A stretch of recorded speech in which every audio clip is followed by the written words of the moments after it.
Okay, this is homemade steam engine part 10. As you might notice, there's a large white thing missing. That's because with my new assembly up here, I needed to get rid of it. Up to here, it is completely sealed off for good. It's been sealed. It has the tape around it. The only piece that really isn't up to here is this. I cut my hand yesterday, so I can't really twist, but anyway, that's going to come out eventually. This is obviously out because, first of all, this wasn't even, so I'm going to drop that hole down a hair. And I was tired of looking at a misaligned pipe. And second of all, like I said, I had to put on this. But I have all these parts. I'm back at home on my workbench with my horribly dangerous compressor. I'm thinking about turning this into a compressed air engine. It can function off of steam at any time, but do I really want to risk dying? Not too much. And so anyway, I'm getting real close to being finished. The one thing I really need to do, and then I'll pretty much be done with it, is this. I have this valve, and let me get out one that I'm not using at the moment. Let's see. Here we go. I have 3. It's just like this, but it's a lot bigger. And all the other ones were either bent up or leaked too bad. So this one leaked slightly. So I've sealed everything up. I can't tell you how much Teflon tape I've gone through sealing the inside of that thing up. But what's happening is if you see this large nut on the outside right here, I'm trying to get that off. And it won't come off. So I need to get some real muscle and not this. Yeah, anyway. I gotta get some real muscle out here. I'll probably get a neighbor or my dad when he comes home from work. But I do have a question about these valves. These valves seem to work good, or at least that one does, but these are antiques. I do know that. And all of them screw off, but this one, that's a bad example. Let me grab the other one. Yeah, see, this one screws off like the other one. Do you guys know what kind of valve these are? They're all 1/4 inch. Yeah, 1/4 inch valves, and I know they're antiques for definite, probably in the 30s. This looks to be bronze, and this piece is copper, maybe. This is a Williams, Ohio, 200, 1/2 inch WP is what it says. Maybe for water pipe. And then that top says CIN, comma, TI dot. So I don't know if that's the company. You know, they all say this. This was, my grandfather says it was used building his house, or not his house, but his parents' house, which he helped make. This one's about the same, well, it's a little different. So 1/2 inch, trademark Jenkins by, and this says a 105, or wait, 150. There's no indication of what kind of valve they are, but they all function off the same principle. Oh man, I have a bug attacking me. I also have all these extra fittings. I'm going to make a homemade hit and miss engine out of probably that weed eater. Not the 4-cycle one, this one. I just found it on YouTube. So I'm trying to finish this project up if I can. I mean, I'm not rushing it. I'm finishing it. It's going to work. It's going to look nice. But that's my next major project. One thing I do got to do, and if you guys have any idea, it runs if I put gas straight into the cylinder head and I crank it for a while. It's obviously not getting enough fuel, but I've never really tried cleaning out one of those 2-stroke valves, or no, 2-stroke carbs with the diaphragm. If anyone has an idea or can think of a video to do, that'd be great. So anyway, I have all these pieces down here. I decided to go against the original idea and put a spring down in here. Let me see if I can show you. Can you see my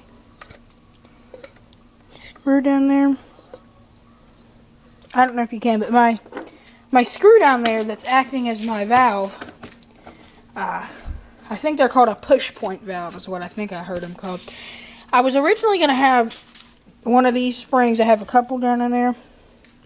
All supplied by pieces, by the way, that were used to make my great-grandma's house, all these pipes were, except for like 2 or 3 of these, and I know this one and these elbow joints, which was used in some repair of my grandfather's house.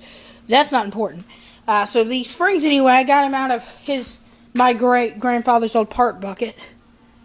And I was originally going to put it down there, but I put some more Teflon tape on this thing, and I realized this thing has such a nice seal.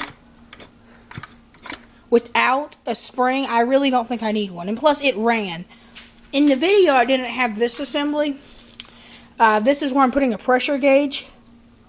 And the valve, what I'm going to do is it's going to act like a throttle. I was having before the problem of, my hot lines going here. But here's my quick release valve.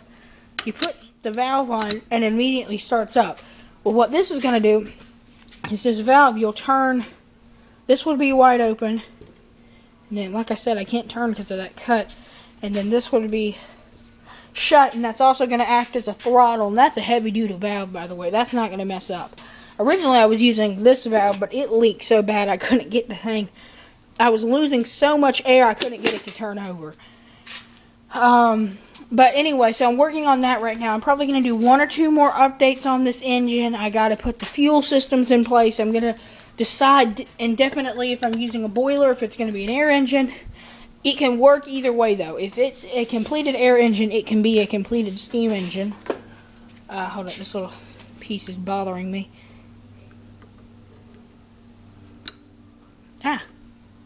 It's a little bit of Teflon tape that is coming out. Come on. Cut already. Anyway, yeah, that's good. Yeah, it's getting there.